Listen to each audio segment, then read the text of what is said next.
नमस्कार दोस्तों। आज का टॉपिक है इंडियन हिस्ट्री यानी भारतीय इतिहास। कुल 10 सवाल हैं, हर सही आंसर पर 1 मार्क मिलेगा और एक सरप्राइज आज के बेस्ट स्कोरर को मिलेगा हमारे एक कोर्स का फ्री एक्सेस, तो एंड तक जरूर रुकिए। चलिए शुरू करते हैं। अब आता है सवाल नंबर 1। कौन सा फ्रांसीसी यात्री एक चिकित्सक एवं राजनीतिक दार्शनिक राजकुमार दारा शुकोह का चिकित्सक था और 1656 से 1668 तक 12 वर्षों तक भारत में रहा? अब देखिए चारों options. Option A Jean Baptiste Tavernier, option B Roberto Nobili, option C Francois Bernier, option D Manucci. आपके पास 10 सेकंड्स हैं, सोचिए और सही आंसर चुनिए।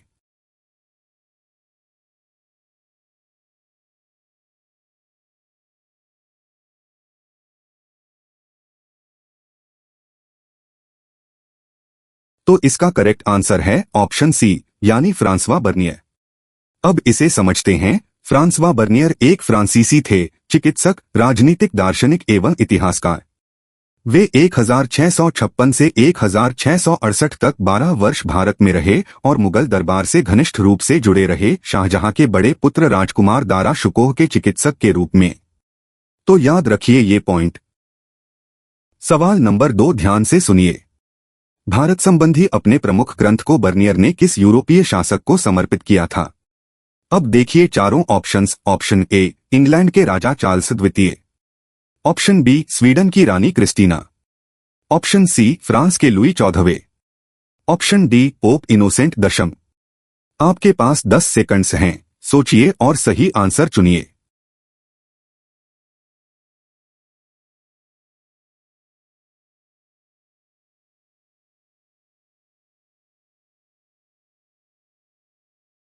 तो इसका करेक्ट आंसर है ऑप्शन सी यानी फ्रांस के लुई चौदहवें।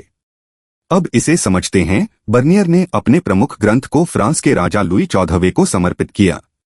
उनकी अन्य रचनाएं प्रभावशाली अधिकारियों एवं मंत्रियों को लिखे पत्रों के रूप में हैं और सामान्यतः भारत को यूरोप की तुलना में निराशाजनक चित्रित करती हैं।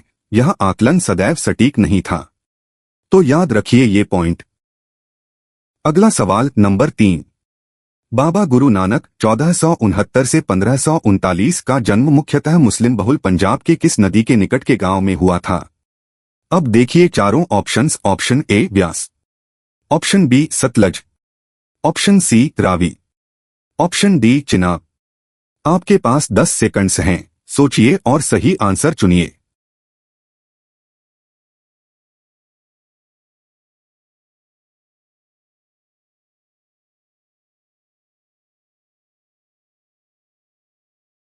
तो इसका करेक्ट आंसर है ऑप्शन सी यानी रावी।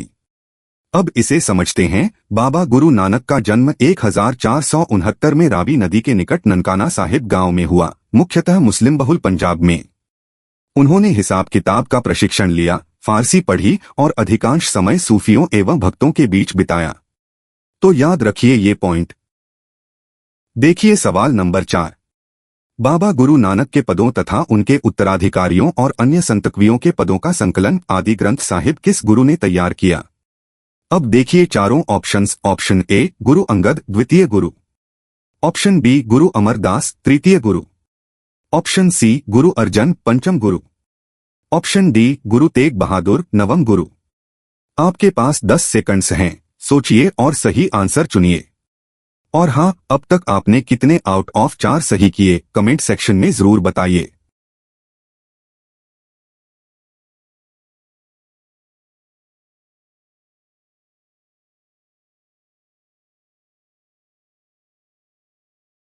तो इसका करेक्ट आंसर है ऑप्शन सी यानी गुरु अर्जन पंचम गुरु। अब इसे समझते हैं। पंचम गुरु गुरु अर्जन ने बाबा गुरु नानक एवं उनके 4 उत्तराधिकारियों के पदों तथा बाबा फरीद, रविदास, रैदास और कबीर जैसे संतकवियों के पदों को आदि ग्रंथ साहिब में संकलित किया। इन पदों को गुरबाणी कहा जाता है, तो याद रखिए ये पॉइंट। चलिए सवाल नंबर 5 देखते हैं। ईश्वरचंद्र विद्यासागर के सुझाव पर ब्रिटिश संसद ने किस वर्ष भारत में विधवा विवाह की अनुमति देने वाला अधिनियम पारित किया? अब देखिए चारों options. Option A 1829, option B 1856, option C 1872, option D 1891। आपके पास 10 सेकंड्स हैं, सोचिए और सही आंसर चुनिए।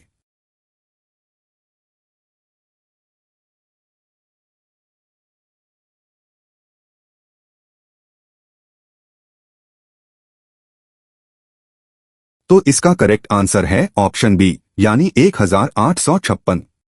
अब इसे समझते हैं। ईश्वरचंद्र विद्यासागर के सुझाव पर, जिन्होंने प्राचीन ग्रंथों के आधार पर विधवा विवाह को मान्य ठहराया, सन 1856 में विधवा विवाह की अनुमति देने वाला अधिनियम पारित हुआ। रूढ़िवादी वर्गों ने विद्यासागर का बहिष्कार किया और पुनर्विवाह करने वाली विधवाएं भी समाज में सहज स्वीकार नहीं हुई। तो याद रखिए ये पॉइंट। अब आता है सवाल नंबर 6।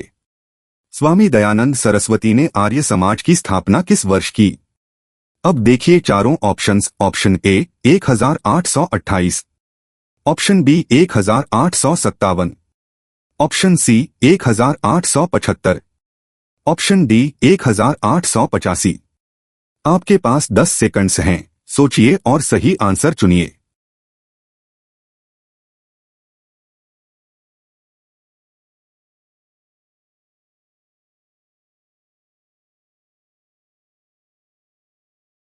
तो इसका करेक्ट आंसर है ऑप्शन सी यानी 1875। अब इसे समझते हैं। स्वामी दयानंद सरस्वती ने सन 1875 में आर्य समाज की स्थापना की, एक ऐसा संगठन जिसने हिंदू धर्म में सुधार का प्रयास किया। उन्होंने विधवा विवाह का भी समर्थन किया और 19वीं सदी के व्यापक सुधार आंदोलन से जुड़े रहे। तो याद रखिए ये पॉइंट। सवाल नंबर 7 ध्यान से सुनिए। 19वीं सदी के उत्तरार्ध में मद्रास प्रेसिडेंसी के तेलुगु भाषी क्षेत्र में विधवा विवाह के पक्ष में किसने संघ बनाया? अब देखिए चारों options. Option A Kandukuri Veeresalingam Pantulu, option B Raja Rammohan Roy, option C Behramji Malabari, option D M G Ranade. आपके पास 10 सेकंड्स हैं, सोचिए और सही आंसर चुनिए।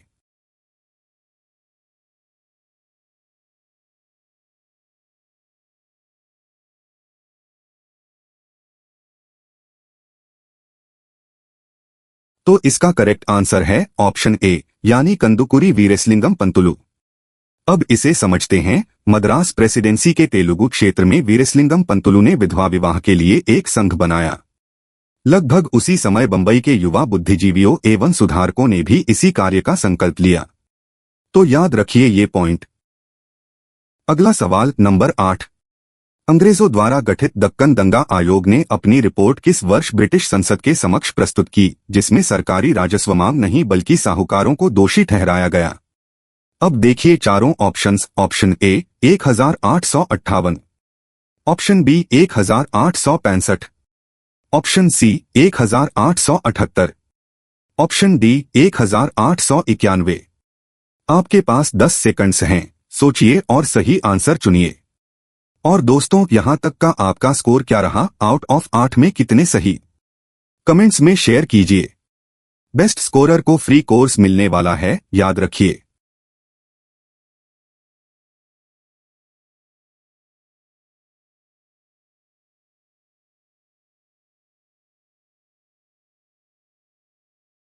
तो इसका करेक्ट आंसर है ऑप्शन सी यानी 1878। अब इसे समझते हैं। दक्कन दंगा आयोग ने अपनी रिपोर्ट 1878 में ब्रिटिश संसद के समक्ष प्रस्तुत की।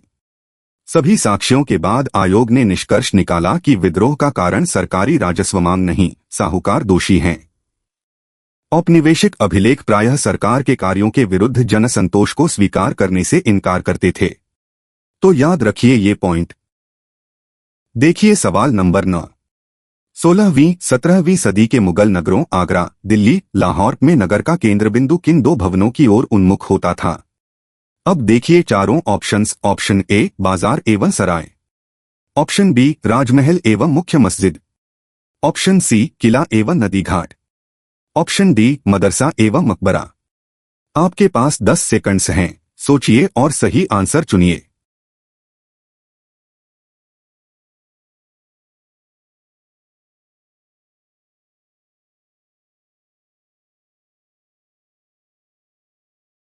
तो इसका करेक्ट आंसर है ऑप्शन बी यानी राजमहल एवं मुख्य मस्जिद।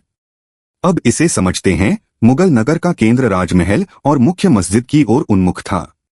सम्राट किलेबंद महल में रहते थे और नगर दीवारों से घिरा रहता था, जहां विभिन्न द्वारों से आवागम नियंत्रित होता था। मनसबदारों एवं जागीरदारों के घर इन नगरों में उनकी प्रतिष्ठा के प्रतीक थे। तो याद रखिए ये पॉइंट। चलिए सवाल नंबर 10 देखते हैं। फ्रांसीसी इतिहासकार मार्क ब्लॉक 1886 से 1944, जिन्होंने मानव इतिहास को आकार देने में भूगोल की भूमिका पर बल दिया, का संबंध मुख्यतः किस अध्ययन क्षेत्र से है?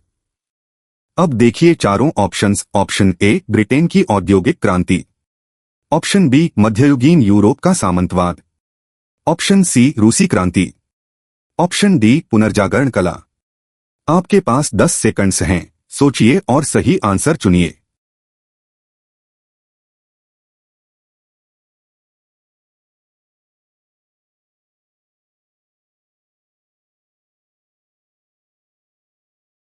तो इसका करेक्ट आंसर है ऑप्शन बी यानी मध्ययुगीन यूरोप का सामंतवाद।